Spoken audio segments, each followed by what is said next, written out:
Fala, minha gente, meu nome é Thiago Gomes, eu sou professor de Filosofia e Sociologia, mas também sou um pesquisador assíduo, fanático por educação. Então, assim, minha grande área de trabalho sempre foi educação, desde a minha primeira formação, e hoje em dia, especialmente por causa do estímulo aí de outros tantos professores e colegas de trabalho, eu venho me dedicando à pesquisa de metodologias ativas na nossa área, metodologias técnicas de ensino que nos possibilitam ter uma relação muito positiva, alegre, uma relação bem receptiva da parte dos alunos, porque elas quebram a aula tradicional.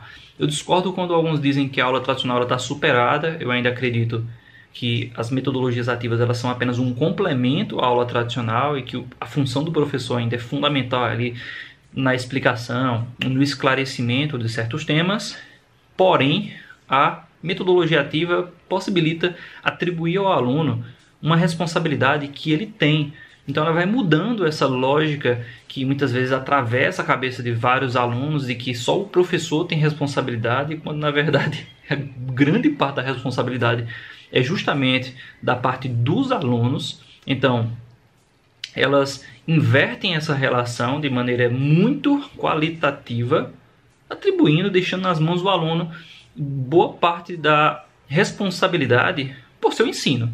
Então ela mostra de maneira bastante sagaz que a formação muitas vezes é uma autoformação, de que o aluno ele também é responsável por sua formação, esforçando-se, tentando ganhar alguma relação qualitativa, emotiva com o assunto, e não só o professor, como muita gente pensa.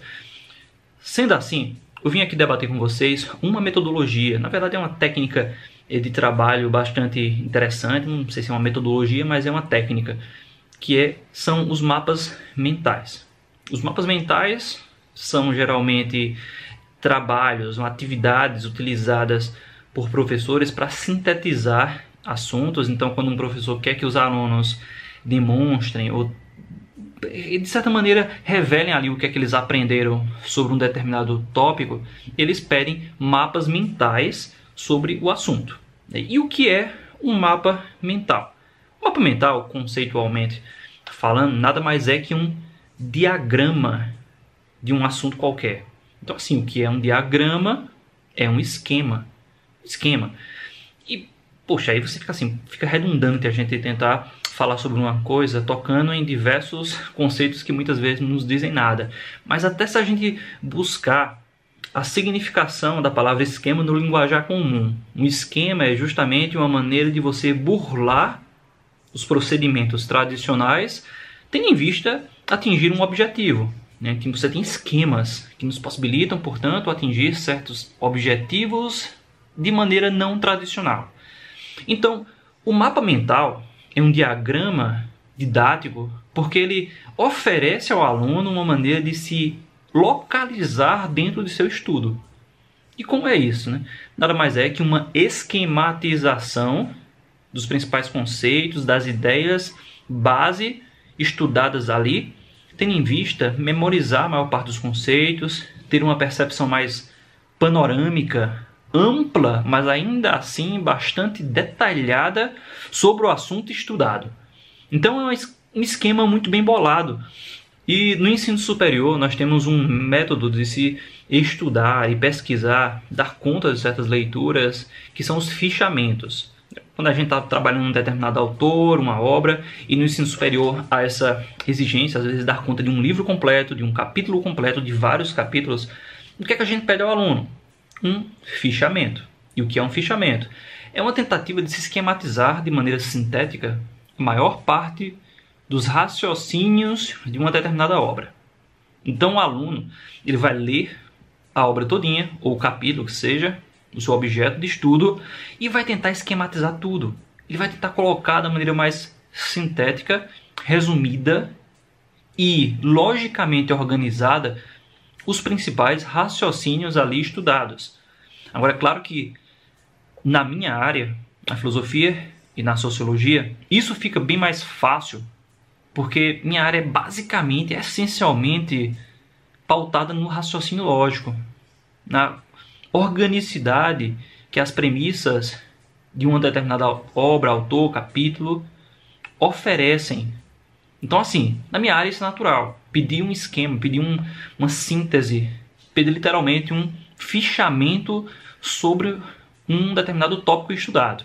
Porém, às vezes para um aluno do ensino médio isso não é tão comum. E o problema de um fichamento tradicional é que ele é chato. É muito chato. Ainda é abstrato, é chato porque é simplesmente uma esquematização seca, fria, desprovida de qualquer apelo emotivo em relação ao assunto. Então o que vai acontecer?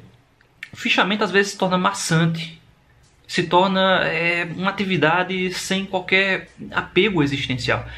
E é aí que os mapas mentais entram. Porque o mapa mental ele tem um apelo afetivo, estético. Ele é uma técnica desenvolvida justamente para que você tenha realmente uma relação qualitativa com o ensino. E você mesmo vai se responsabilizar pela elaboração, pela diagramação desse raciocínio. Olha que coisa legal. Então assim, o que seria importante, pelo menos para mim, nas minhas atividades didáticas, um mapa mental, ele é um tipo de fichamento síntese. Eu resumiria assim.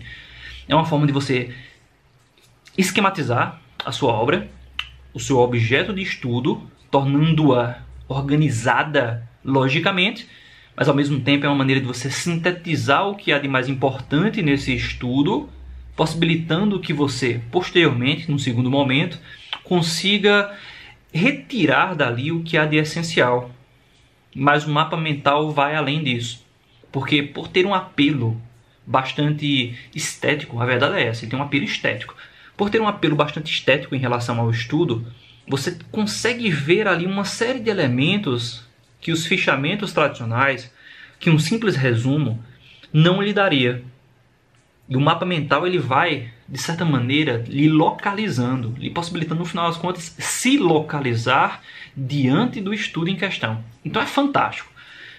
Pessoalmente, eu acho que é uma técnica assim, de fundamental importância para você conseguir sintetizar muita informação e lançar nas mãos do aluno essa missão dele conseguir dar uma resposta em relação a tudo que está sendo estudado. Então o mapa mental acaba sendo a projeção de um hipotético aprendizado que se deu na sala de aula. É um dever mesmo, é uma coisa que você cobra para que o aluno faça em casa e que ele traga ou mande para você online, escaneado. Às vezes você pode fazer isso também através de um site. Existem sites especializados sobre isso. Eu vou mostrar a vocês aqui alguns mapas mentais que foram elaborados por outros alunos. Eu tenho vários, mas não estão escaneados.